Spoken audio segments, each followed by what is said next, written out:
Good morning. इस class के अंदर हम ऐसे 510 करेंगे। ऐसे कौन सा करेंगे? 510। नाम क्या है? Initial engagement. Initial engagement. मैं वादा करता हूं आपसे, अगर आपने 5 मिनट ऐसे सुन लिया ना रजिस्टर पे, डिट्टो बुक से मैच कर जाएगा। समझ लिया, सार समझ लिया तो मामला सेट है। उसके बाद आपको कहीं से कुछ भी पढ़ने की जरूरत नहीं है। ऐसे 510 नाम है इनिशियल एंगेजमेंट। इनिशियल आपको बता रखा मैंने पहली बार। एंगेजमेंट जब आप किसी कंपनी के साथ एंगेज हुए हो, क्या करने के लिए? ऑडिट करने के लिए। सर एग्जांपल दे दो फटाफट। ऐसे 510 क्या बोलता है? सीए सॉल्यूशन में तुम फर्स्ट टाइम आए हो ऑडिट करने के लिए। सीए सॉल्यूशन में तुम फर्स्ट टाइम आए हो ऑडिट करने के लिए। तो सीए सॉल्यूशन तो पहले से चल रहा है ना, पहले से चल रहा है। तुम तो इस साल आए हो, इस साल आए हो तो सीए सॉल्यूशन तो पहले से चल रहा है। सर फिर अब क्या करना है? बेटा तुम इस साल की रिपोर्ट बनाओगे। तुम इस साल की क्या बनाओगे? रिपोर्ट बनाओगे। लेकिन मेरे बच्चे तुम्हारी रिपोर्ट गलती हो जाएगी। तुम्हारी रिपोर्ट गलत हो सकती है किसी और की वजह से। किसी और की वजह से। सर कैसे? बेटा ये जो इस साल का क्लोजिंग बैलेंस है, जो इस साल का क्लोजिंग बैलेंस है, वो तुम्हारे साल का ओपनिंग बैलेंस है। सर ये बात तो है। अगर इस साल का क्लोजिंग गलत है, इस साल का क्लोजिंग गलत है, तो पक्का तुम्हारे साल का ओपनिंग भी गलत है। और तुम्हारे साल का अगर ओपनिंग गलत है, तुम्हारे साल का क्लोजिंग भी क्या है? गलत। दूसरे के साल की गड़बड़ तुम्हारे साल के अंदर प्रवेश कर गई, जिसकी वजह से तुम्हारी रिपोर्ट क्या हो जाएगी? गलत हो जाएगी। और तुम्हारी गलत रिपोर्ट हो जाएगी तो जूते तुम्हें लगेंगे। Oh my God. इसका मतलब जब भी हम किसी नई कंपनी की ऑडिट स्टार्ट करेंगे, इस साल की ऑडिट स्टार्ट करेंगे, तो इस साल के यहाँ ओपनिंग बैलेंस आपको दिखेंगे। ये जो यहाँ की ओपनिंग है वो पक्का पिछले साल की क्या है? क्लोजिंग बैलेंस है। पिछले साल की क्या है बेटा? वो क्लोजिंग बैलेंस है। तो पिछले साल के क्लोजिंग में अगर कोई मिस्टेक है, मेटल मिसस्टेटमेंट है, तो इस साल की ओपनिंग भी क्या है? गड़बड़ है। सावधान, सावधान हो जाओ अब, क्योंकि पिछले की गड़बड़ की वजह से तुम्हारा गड़बड़ हो सकता है। सर दूसरा और बताओ। एक पिछले साल की अकाउंटिंग पॉलिसी। आपने अकाउंटिंग पॉलिसी के बारे में पढ़ रखा बेटा। अकाउंटिंग पॉलिसी वो होती है जिनको एक बार फॉलो कर ले तो कंसिस्टेंटली फॉलो करना होता है। इस साल की अकाउंटिंग पॉलिसी को भी इस साल की अकाउंटिंग पॉलिसी है। अगर इस साल की अकाउंटिंग पॉलिसी में कोई गड़बड़ है या उसको चेंज किया गया है, तो आपको ये देखना है वो चेंज किस वजह से किया गया है और क्या इस अकाउंटिंग पॉलिसी को कंसिस्टेंटली फॉलो किया गया या नहीं किया गया। इट मींस बेटा ऐसे 510 सिर्फ दो ही बात करता है। क्या? जब भी कोई नई ऑडिट स्टार्ट करो तो सावधान रहना। एक तो अकाउंटिंग पॉलिसी को जरूर चेक करके चलना, और दूसरा उनके ओपनिंग बैलेंस को जरूर चेक करके चलना। इन दो चीजों को चेक करने के बाद ही आपको ये डिसाइड करना है कि वो ओपनिंग बैलेंसेस अकाउंटिंग पॉलिसी सही है या नहीं है। फिर जाके आपको आगे का काम करना है। क्या आपको 510 का ऑब्जेक्ट समझ में आ गया? यस और नो? हाँ जी, चलिएगा। सर एक बात बताओ, ये ऐसे, ये जो ऐसे है ये लगेगा ही नहीं। मैंने कहा कब? ऐसे 510 एप्लीकेबल ही नहीं होता। सॉरी, ये कब लगता है? ये एप्लीकेबल कब होता है? अगर पिछले साल की ऑडिट किसी और ऑडिटर ने कर रखी थी, वो ऑडिटर कोई और था, कोई और था, और इस साल की ऑडिट के लिए तुम पहली बार यहां पे आए हो, तो जो ऑडिटर छोड़ के जा चुका है उस ऑडिटर को बोलते हैं बेटा प्री डिसेसर ऑडिटर। प्री डिसेसर ऑडिटर जो चला गया।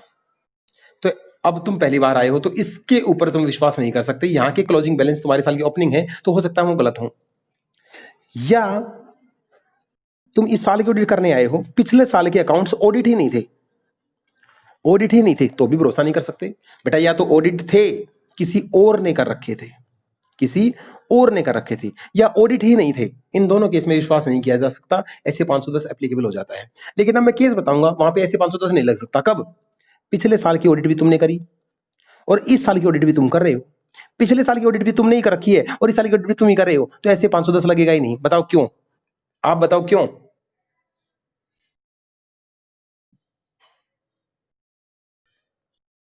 यहाँ के क्लोजिंग बैलेंस तुम्हारे बनाए हुए तो हैं, और तुम्हारे क्लोजिंग बैलेंस यहाँ के ओपनिंग बैलेंस बने हैं। नेटवर्क में प्रॉब्लम आ गई क्या? मेरा तो डेटा तो खत्म हो चुका है। क्या आप लोग मेरे से कनेक्टेड हैं? क्या आप लोग मेरे से जुड़े हुए हैं बेटा? तो पिछले साल की ऑडिट भी अगर आपने कर रखी है तो भाई इस साल के लिए आपको उनको बैलेंस को चेक करने की जरूरत नहीं है। अरे नालायको, वो तुम्हारा ही तो किया गया काम है, तुम्हारे काम के ऊपर थोड़ी ना चेक कर सकते हैं। तो ऐसे 510 नहीं लगेगा। अगर सेम ऑडिटर का केस होगा तो, सेम ऑडिटर का केस होगा तो ऐसे 510 एप्लीकेबल नहीं होगा। चलिएगा। ये दो केस में लगता है या तो ऑडिट ही नहीं थे या थे किसी और ने कर रखे थे, किसी और ने कर रखी, इसको बोलते हैं प्री डिसेसर ऑडिटर। सर चेक क्या करना है? ओपनिंग बैलेंस में क्या चेक करना है, क्या ये करेक्टली ब्रॉट फॉरवर्ड है या नहीं। क्या इनको जब ब्रॉट फॉरवर्ड लाया गया था तो कोई मिस्टेक तो नहीं हो गई है। आप इनको एग्जामिन भी कर सकते हैं। इसको एग्जामिन करने के लिए आपको लेटेस्ट जो भी लेटेस्ट फाइनेंशियल स्टेटमेंट होगी उसको रीड करना पड़ेगा, उसको रीड करना पड़ेगा ताकि ये चेक करें ये गलत है या सही है। सर अब दो ही आंसर आएंगे, या तो ये ओपनिंग बैलेंसेस मेटेरियल मिसस्टेटेड गलत मिलेंगे या ये गलत नहीं मिलेंगे। अगर ये गलत मिले तो फटाफट बताओ तुम्हारा काम घटेगा या बढ़ेगा। शाबाश। और ये ओपनिंग बैलेंसेस पिछले साल के गलत होने की वजह से हमारे करंट पीरियड को भी इफेक्ट कर रहे हैं। इन्होंने तो नाक में दम कर रखा है, इन्होंने हमारे को भी तंग कर दिया, हमारे करंट पीरियड को भी इफेक्ट कर रही है। तो ये बात छोटी मोटी बात है, बहुत बड़ी बात है। क्या इस बात को TCWG से शेयर नहीं करना चाहिए? बोलते जाओ। बिल्कुल करना चाहिए। ओके सर, हम इसको TCWG के साथ डिस्कस करेंगे और उस चीज को अब उसका इफेक्ट हम रिपोर्ट के अंदर जरूर डालेंगे। सर अकाउंटिंग पॉलिसी को चेक, ये तो आपने समझाया ओपनिंग बैलेंस को कैसे चेक करते हैं। अकाउंटिंग पॉलिसी बेटा, जब भी अकाउंटिंग पॉलिसी वर्ड आए तो उसमें एक ही चीज चेक करनी होती है, क्या उसको कंसिस्टेंटली फॉलो किया गया या नहीं किया गया।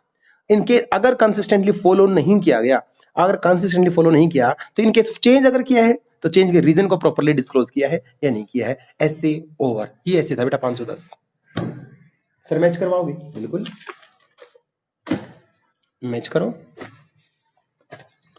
ऐसे बेटा उतने ही आसान है जितने 10 जमा 10 20। मेरे साथ साथ इंटेलिजेंट वे में समझने का प्रयास करना। आप चार्टर्ड अकाउंटेंट हैं, कोई छोटी मोटी हस्ती नहीं। चलिएगा, सबसे पहले बात करते हैं इनिशियल ऑडिट एंगेजमेंट है क्या। हम सफिशिएंट और एप्रोप्रिएट एविडेंस लेना चाहते हैं किसके बारे में। अरे जब हम पहली बार ऑडिट करने गए तो हमें ओपनिंग बैलेंस पे डाउट है, कहीं ओपनिंग बैलेंसेस गलत तो नहीं है। और पिछले साल की अकाउंटिंग पॉलिसी जो रिफ्लेक्ट कर रही है इस साल ओपनिंग बैलेंस से संबंधित अकाउंटिंग पॉलिसी, क्या वो सही है या नहीं, क्या उनको कंसिस्टेंटली फॉलो किया गया है या नहीं किया गया है।